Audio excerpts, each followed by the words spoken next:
Imposto sobre Produtos Industrializados, e o IOF, o Imposto sobre Operações Financeiras na Compra de Veículos. Há também a possibilidade de isenção parcial de ICMS e IPVA em alguns estados, dependendo das condições do comprador e do veículo.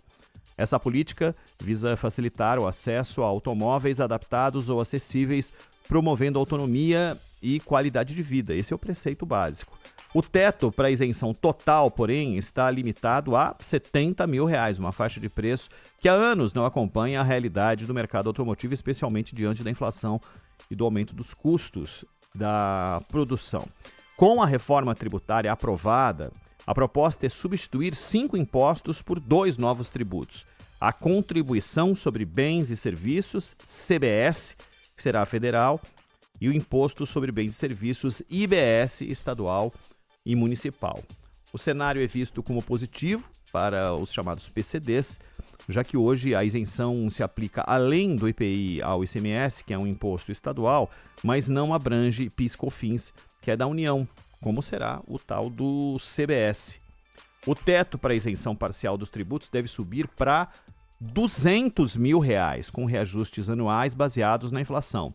Essa mudança, embora positiva, não resolve o problema da isenção total, que permanece limitada a R$ 70 mil, um valor insuficiente diante da ausência de veículos compatíveis nessa faixa de preço. Esse teto, no entanto, pode voltar a ser discutido em fevereiro lá no Senado.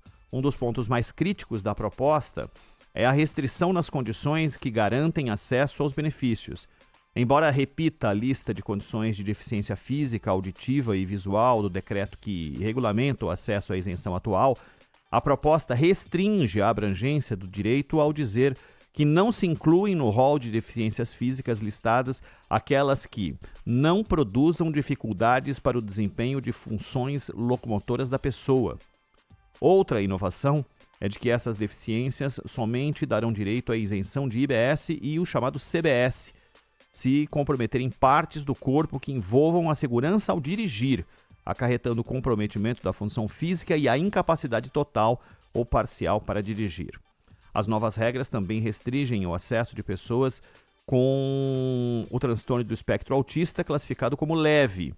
Atualmente, não há distinção por grau, mas a proposta exclui quem apresenta menor necessidade de suporte, gerando críticas sobre a falta de inclusão. A boa notícia é a redução no prazo de troca de veículos, que cai de 4 para 3 anos. Essa medida facilita a renovação da frota e o acesso a tecnologias mais modernas e seguras. Se aprovadas, as novas regras começarão a valer gradualmente a partir de 2026.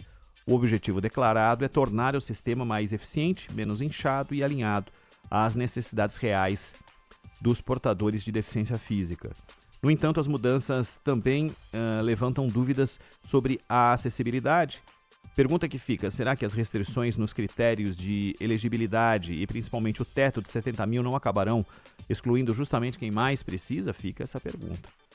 Isso é um material divulgado pela Agência Brasil com a Folha de São Paulo, numa reportagem da Folha de São Paulo.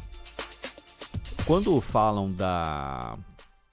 das questões motoras e que precisa haver um claro impedimento, isso poderia mudar radicalmente a concessão de benefício. Radicalmente.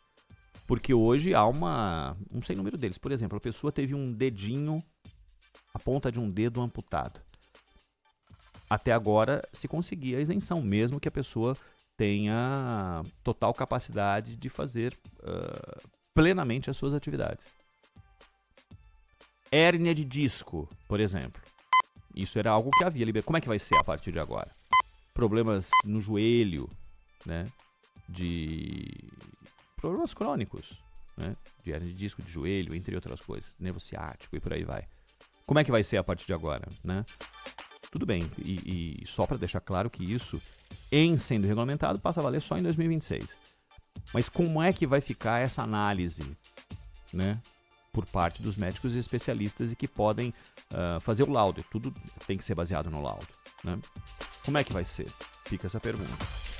Vai haver algum tipo de intensificação de alguns problemas que a pessoa sofreu ao longo da vida, alguns mais severos, outros menos severos? Isso que fica a pergunta.